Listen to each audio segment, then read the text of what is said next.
What's going on, YouTube? Today I'm going to be going through a prep Q&A and a prep myth video. So I had a bunch of people submit some questions about prep, about maybe some things they wanted to know about prep, and then also ask some questions about like what myths have you heard about prep that you have either had somebody say to you or you just heard about, so I can kind of debunk some of those things. Not going to be quite as entertaining. You're not going to see me working out today, but I think it'll be some very valuable information for some of our newer competitors and such. D More Fit says, does your prep regime change from show to show, or do you stay consistent? Just like any other time frame with fitness, things are always evolving. Your body is going to respond in different ways, and you need to listen to those responses. The things that your body is telling you should dictate what happens. While there's a lot of the same overall structure to the program, there are always going to be changes along the way. If you keep doing the same thing all the time, your body probably is going to come to a point where it's not going to respond the same way. One thing of working with Chris Tuttle over the last almost 4 years, it's never been the same anytime we've gone to do anything. There's always been some variety and just some slight modifications to how he is moving food down or up or whatever it is he needs to change. It's never been the same thing. So it's always a cool experience to see some different insights and some different patterns. But yeah, it's always based off just how the body's responding. But the overall structure of it is pretty much the same prep to prep. Andy's Fit asks, what is the best type of cardio, treadmill, Stairmaster, or bike? It doesn't matter. Cardio is cardio. There are some people who are very hyper-focused on heart rate or modality or whatever it is as far as cardio. But for me, when I prescribe cardio for clients, it's just a matter of calories out. So if you can get the right amount of calories burned while you're on a bike, it doesn't matter. You can do the stairs, you can do the treadmill, whatever. The biggest thing here is making sure that if you do the stairs and it crushes you as far as stress and it makes you not be able to recover, it makes your legs tired, you're not able to train legs as hard, maybe the Stairmaster isn't what you need to do. So the biggest thing when it comes to cardio is find something consistent that you can use to burn calories with, and that's it. So don't overthink the cardio. Don't think it has to be this crazy regime. This entire prep, for the entire time, I've been doing incline walks on the treadmill. I'm not running. I have not touched the Stairmaster. I haven't touched a bike or an elliptical. The treadmill works perfect for me. I'm able to get a good sweat. I'm able to get a good calorie burn the whole time. So that's what works for me. So always play around with it and see what works best for your body. Bex 2023, what does your diet look like in a day on both training and non-training days? We will post my high and low days here somewhere in the video. We'll post them. We'll have it listed there so that you can see what it looks like. But my training and my diet do not match up. So currently I don't have training day macros and rest day macros. I have high days and low days. And Chris tells me these days are gonna be low, Monday to Friday, Saturday, Sunday, we give you a refeed or whatever it is he decides to do with me that week. It's no longer attached to a training or a rest day. We'll throw that up here instead of me talking through each one just so you can see what it looks like, and just pause the video, screenshot it, whatever you wanna do. Kirk Razdad 92, you just said arm training. I don't know what that means. There's no question there, so I'm gonna try and form a question. What is my arm training? I haven't been regularly anyways. I may do some arms at the end of a push and a pull day every so often, and I have had arm days put into my routine to spread out frequency of my training sessions to improve my recovery. But lately I have not had that in, but I do a leg day on Monday, a pull day on Tuesday, a push day on Thursday, and then a pull and hamstring day on Friday. And then if I want to work in arms on any of those days, I can very easily do that. Next time, make sure you pose it in question format so I can actually answer your question. And then now we'll get into some of the prep myths. So I have 8 of them here that you guys submitted, and then I have a few that I listed off myself that don't necessarily link up with this. I'm going to butcher this name. John Ev Hakamaki. Dude, I'm so sorry. I messed that up, but it'll be posted so you can see it's your question. You have to use insert compound here if you want to get in shape. This goes along with one of my myths that I wrote down as well, of more drugs equals more fat loss. This is just not true. So first and foremost, you don't have to take anything to get lean. There are plenty of people in the natural bodybuilding world who get leaner than people I've seen on an NPC stage that aren't allowed to take anything, and they're tested for it. They can't even take certain over-the-counter fat burners because it's on the banned substance list. The fact that those people can get that shredded without compounds at all means that if your only way of getting shredded is by introducing different drugs, you're doing something wrong. Either your training is wrong, your cardio is wrong, or your diet is wrong. The drugs are there to enhance the processes that you are already going through, so speeding up fat loss and increasing muscle retention, because we're not building muscle in prep. There's no compounds that you have to take when you're prepping. There are compounds that help, and there's a lot of compounds that people do take during those times that are typically the go-to compounds, but that doesn't necessarily mean that you have to do that. Do what you're comfortable with and what you feel okay with, and that you are willing to risk health with, because at the end of the day, if you take these compounds, there are health risks that come along with it. So keep that in mind, but remember, there's nothing you absolutely have to take in order to get in shape. Coming off supplements during peak week to dry out. Had a coach tell me this. This is from Coach Smalls. Now, this isn't necessarily a myth. There is definitely some circumstances where some things do need to come out during certain parts of a prep. Growth hormone, testosterone to start, both of those can cause water retention. And if you're someone who tends to hold on to water more easily than others, maybe there's an opportunity for you to pull those things in order to get more dry. There's not necessarily a myth here, but you don't necessarily just have to do it because you heard it on the internet or a coach told you. You need to do it based off the response that you're being given by your check-in. If those compounds were in the entire prep and you are already super dry, I doubt you're gonna have to take them out to get more dry. You may end up making yourself just look flat and soft. If you are super dry while taking those things, don't change it. Don't change anything. Keep it in. There's no right or wrong, have to or don't have to do. It is always a matter of using the response that your body is giving you and making the right decision based off of that. Your coach should be able to do that. That is a massive deal when it comes to making sure that we peak correctly. Crazy little power pack. Does taking hot baths close to show help in drying out or not? No. In the moment, it can. If I go hop in an Epsom salt bath and I get right out, it's probably gonna pull some water off me. I'm gonna sweat and it's gonna come off. But then as soon as I drink water again, nothing's gonna change. And by the time we're at a point where we can dry you out and try to get you on stage, you already have a tan on. So what would be the point in getting in a bathtub to dry you out and you lose your tan? That just doesn't make any sense to me. It can help remove some water, but just like the sauna, just like any of these other things where you go and sweat, as soon as you start replacing water, it's gonna come right back. Things like this, unless you were going to take a bath and then not drink any water again, which I would not suggest doing, it's just not a good option for drying out. Michaela, peak week is the hardest week of prep. Peak week can most definitely be very difficult. It is not necessarily the hardest part of prep.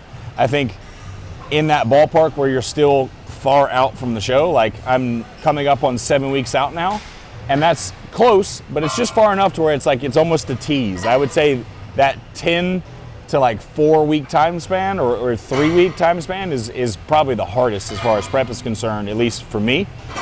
Peak week can sometimes drag on just because you know it's coming up. It is the end of that week. You are almost there. The ship is coming in. You are about to land and be done. So it can certainly drag on a little bit, but I definitely don't believe that it is the hardest week. Ricky Gods, you need to be eating under 1,200 calories a day in order to be doing it the right way. That's definitely not the truth. You don't have to be under 1,200 calories, especially if you're a male. If you have a substantial amount of muscle mass, if you're down that low, chances are something was done wrong in the first place. A lot of females do have to get pretty low, like 1,200, 1,100, 1,000 calories to get us in shape. There is no textbook as far as this is what you have to do in order to get in shape. So sometimes we do have to take drastic measures. And there are going to be certain male individuals that we have to crush you as far as calories in order to get a response. The offset there is if I have to crush you calorie-wise, I'm also going to give you an opportunity to refeed and refuel your body. Cutting calories down that crazy low for an extended period of time is going to do nothing more than blunt your metabolism and make it to where your body doesn't want to respond. So if I have to go that aggressive with calories and bringing them down, I'm probably also going to go super aggressive on the other end of the spectrum and give you some higher refeeds. I'm going to give you a surplus of calories for a couple of days just so your body doesn't go into that mode where it wants to hold on to absolutely everything that we're doing. Jennifer Lopez Fitness. You are a psycho and you hate everyone. I was fine. Everyone expected to be nuts, but no. So Jennifer, I'm going to say this from experience as someone who has been known to be an asshole in the past when it comes to prep. If people are expecting you to be a dick, it's probably because you've been a dick before. Not to be rude, but there are probably times where maybe you weren't aware of it, that you were being an asshole. So the people, if it's someone that you've never met before and never interacted with, maybe they have something maybe they're just like, oh, that guy's gonna be a dick just because of what they've heard of other people in prep. But if it's people that have been around you a couple of times and have seen you go through a prep, and they're talking about, oh, we're waiting for you to be an asshole, it might be because you've been an asshole before. And I'm saying that from experience because I have been an asshole a lot of times.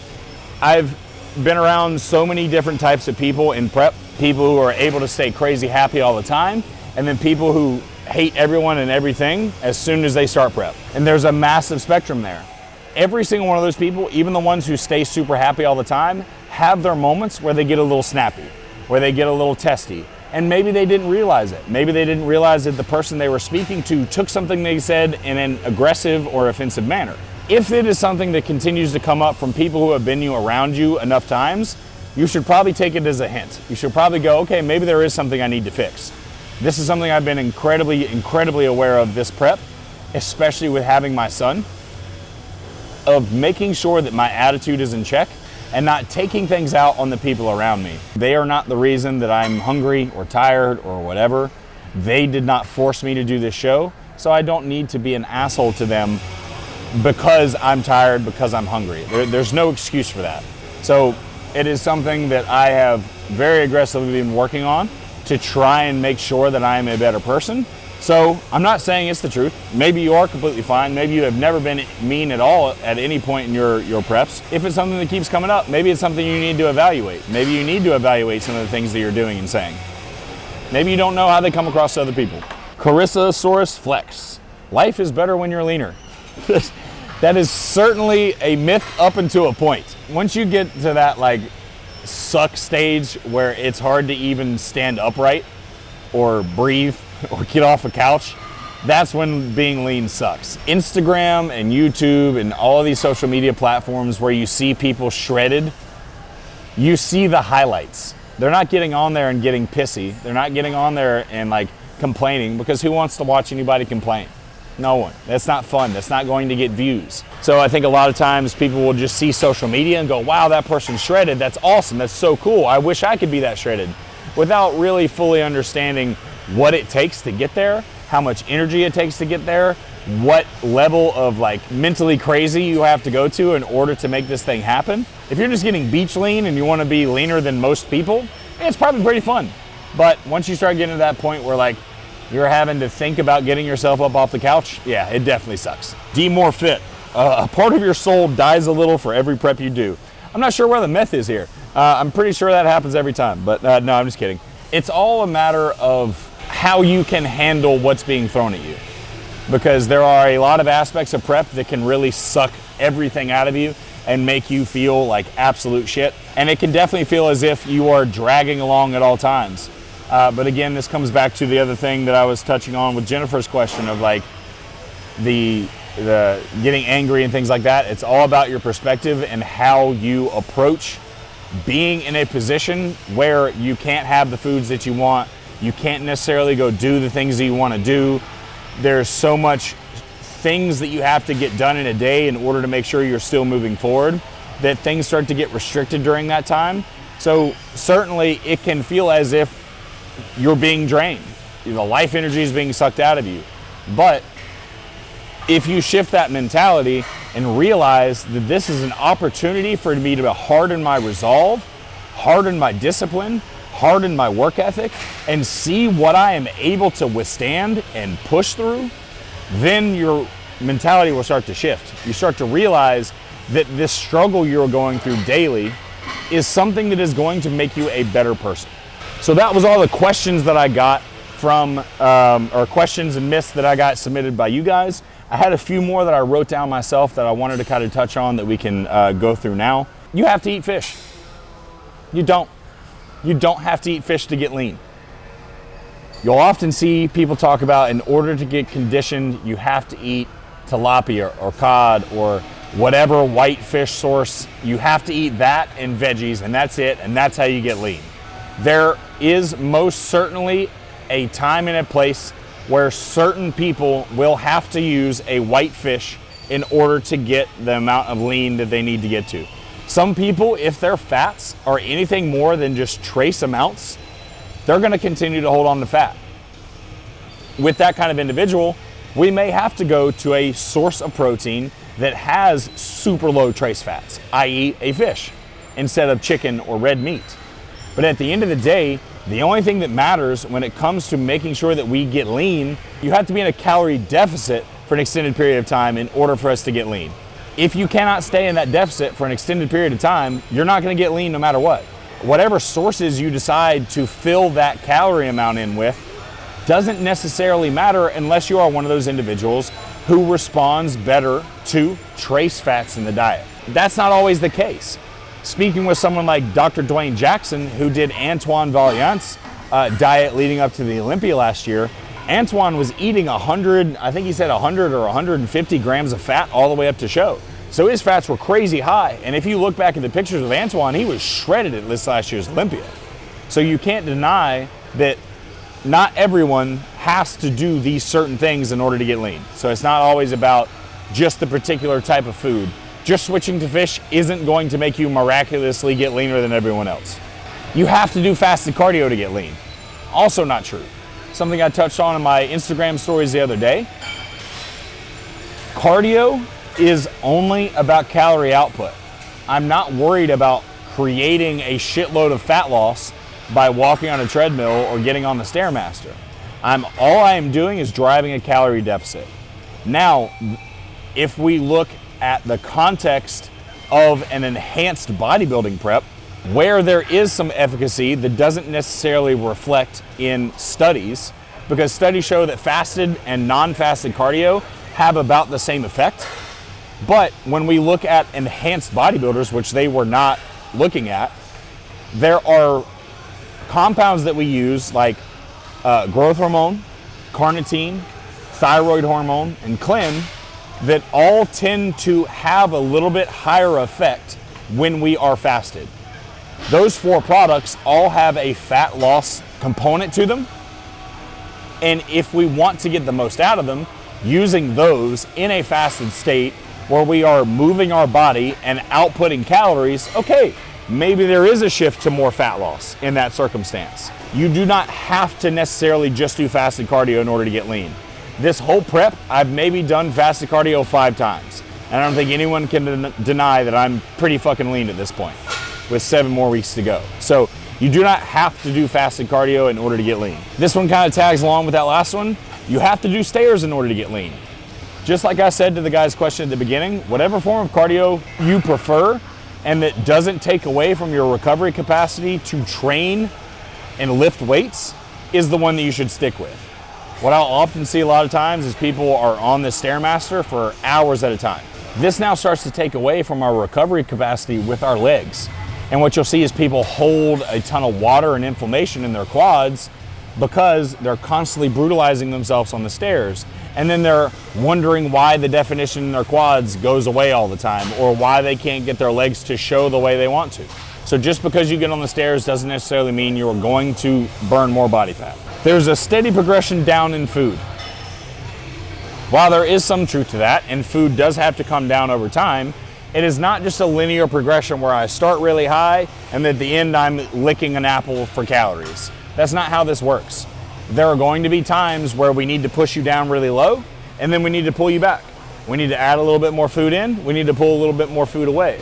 So there should be a fluctuation in that food amount as your body responds and as we go through this process. So there is no steady linear progressions with anything that we do when it comes to prep. This is always a fun one. You're not going to grow into a bodybuilding show. You're not Kevin LeBron. No one's Kevin LeBron besides Kevin LeBron. I think he's probably the only person that I've ever seen go from not looking like they lift at all to immediately going into a bodybuilding prep and fighting against some of the best Olympians to have ever done this sport. You are not that genetic freak. Kevin is one of one. There is no such thing as growing into a show. More than likely, if you're trying to grow into the show, I can almost guarantee you're gonna be fat. You're gonna be out of condition. You're not going to be stage ready. You need to focus on getting as much body fat off your body as possible and using your off season to grow, to use that time where you're in a surplus to make your body put muscle on. The prep season is not the time to be trying to add muscle tissue. A calorie deficit and building lots of muscle tissue don't go together. We kind of already touched on this one a little bit. Sauna means fat loss. It doesn't. Just because you sit in a hot room for a long period of time and sweat does not mean it is increasing fat loss.